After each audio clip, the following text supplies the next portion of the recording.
চলো আজকে দেখবো কতগুলো দেশলাইয়ের খামে রিজুর ওয়েটটা নিতে পারে। তার জন্য প্রথমে আমি জায়গাটাকে ভালো করে পরিষ্কার করে নিলাম। চলো এরপরে শুরু করা যাক।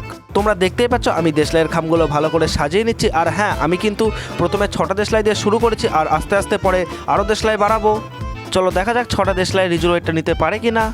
ওটা দিশলাই তো আমার ওয়েট নিতে পারলো না। চলো এবার দেখি 6 6 12টা দেশলাইয়ের খাম দিয়ে রিজুর ওয়েটটা নিতে পারে কিনা। এবার আমি 12টা দেশলাইয়ের খাম ভালো করে সাজিয়ে নিয়েছি। চলো এবার দেখি রিজুর ওয়েটটা নিতে পারে কিনা। এ তো উঠতে না উঠতেই ভেঙে গেল। 12টা আমার কিছুই তো করতে পারলো না। চলো এবার আমি 10 10 20টা দেশলাই সাজিয়ে নিয়েছি। এবার মনে হচ্ছে রিজুর ওয়েটটা নিয়ে নিতে পারবে। 20টাও তো আমার কিছু করতে পারলো না। আর হ্যাঁ গাইজ, এর আমি শেষ দেখেই ছাড়বো, তাই আমি 20 20 40টা দেশলাইয়ের খাম সাজিয়ে দিয়েছি।